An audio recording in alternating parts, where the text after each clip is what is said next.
Welcome to another exciting adventure of the Incredible Hokes. We have with us today a special guest, the youngest member of the Hoke clan. This would be Jude. Say hi, Jude. Hi, Chris. And now he's yawning. We're already boring. What the heck? This is his uncle. Mark Hoke, yes. Yes, his Uncle Mark. This is Judo. Alright, today's topic, or this episode's topic rather, from the Man Cave, the Brain Trust. Forgettable, or am I just old? What do I mean by that? More and more, I see movies, and I noticed it really distinctly with Harry Potter. I think the first Harry Potter came out in 2001, maybe? Yeah, it was December 2001, Okay. yes. I noticed it with that movie. It's the first movie I really noticed it on. And it's gotten progressively worse since. I will watch a movie, popular movies, and movies that other people will love, and I will watch it, and I'll be damned if there's anything memorable from that movie that later on I can go, you remember that scene, that awesome, cool scene where, or a line to quote. It's very, very, very rare now that I watch a movie and can able to tell you a day later much about it and be scene specific or line specific. Very rare. Very, very, very rare. Using Harry Potter, for instance, and they're just one of others, so don't think I'm picking on them too much. They're just one of many. I will watch Harry Potter, and literally 30 minutes later, after it's over, I couldn't tell you a damn thing about it.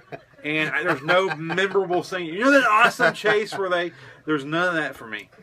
And I quit watching the series after the third one. The one with Gary Oldman was the last one I watched. Yeah, the third one, Prisoner of Azkaban. Yeah, I saw the third one, and after that I quit watching them. I never watched any of the others, so there's 4 of them out there, I guess, I never watched. I probably never will, to be honest with you. Technically there's 5, but they split up the last one. Well, whatever, you know what I mean. But I think I know there's what you 7 movies. Oh, okay. There was 8 movies because they split up 8 book movies. 7. All right, so 8 freaking movies. So 8 freaking movies. Only saw there's 5 others left to see that I never watched because they're pointless to me to watch. And I don't please, if you're a fan of Harry Potter, don't get thinking I'm picking on them. There really are just one example of many movies that I see, and 30 minutes later they're gone. And it used to not be that way. I used to remember scenes, lines from movies, and now only very exceptional movies do I remember things from, and able to quote lines and sequences and scenes. Yeah. And so the question is it the movies that changed, or did I change? Well, my take on it is, I think you get to an age where you know what you like and what you don't like. And as you get older, certainly I would say when a person turns 35 for sure. And there's a lot of mature young folks out there who probably, maybe kind of figure things out sooner. But anyway, by 35, most people you're set in stone what the things you like and don't like. Sure. And that said, fantasy movies are not really your thing anyways. Okay. So there is that issue.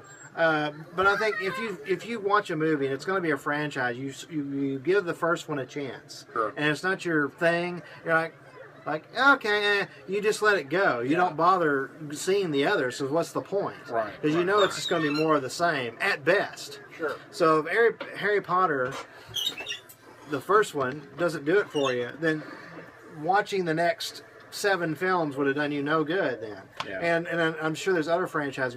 Me personally, I'll give myself an example. The first How to Train Your Dragon, I didn't hate it. But I was I was lukewarm on it. Uh-huh. Well, I really probably won't watch the second one because I know it's going to be more of the same. Yeah.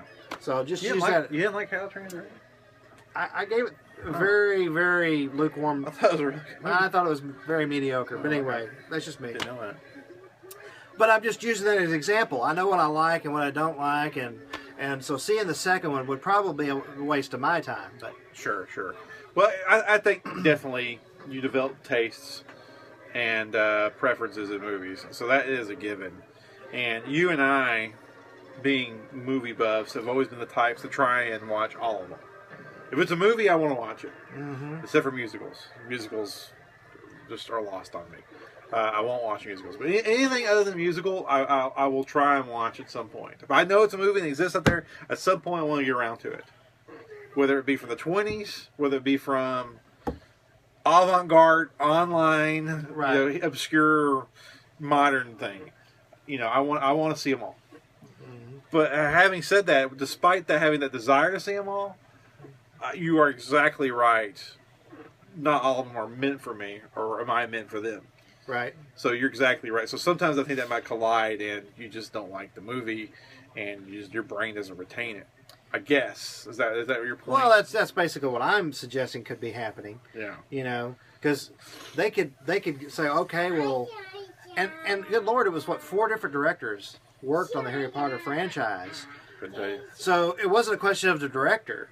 You know what I'm saying? It's like, well, maybe this director, maybe another one will be able to have a different tone or something like that you'll respond to. Well, that clearly wasn't the case. But to be fair, there have been other movies that I watch and like, and I really can't tell you much about them later. I'll watch it and I'm like, ain't much to really. Yeah, did you like it? Yeah, I liked it. What's your favorite part? I don't know.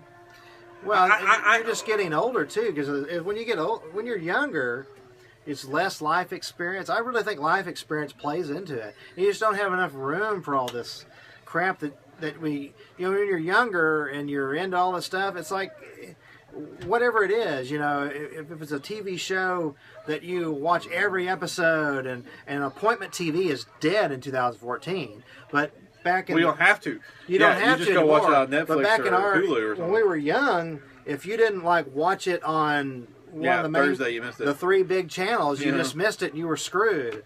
Yeah. Back when Cosby was on Thursday, you had to go at 7. You go watch Cosby. You had to, you actually had to sit down on a Thursday night at 7. You and weren't watch raping each other to get to the TV to watch Cosby. Current affairs joke. Record skip. But let me do this. Let me not throw it on my plate. Let me throw it on the filmmaker's plate, or author a hypothesis that throws it on their plate. And this will probably have to be the final word. But I'll make it quick where you can get the final word. I don't think they make movies the same way they used to make them. They're cut too fast. Your brain can't retain the information. They're cut in such a way where your brain does not process them the way you used to. You watch an action sequence for Raiders of the Lost Ark, and you watch an action sequence from any modern action movie. Take any modern action movie from the last any Jason Statham movie or whatever. The remake of Clash of the Titans. I mean, you take those action sequences and you look at the today. They're not cut the same. They're not shot the same. No. You have no idea what's going on. I've preached this before. There's no spatial sense of what is happening.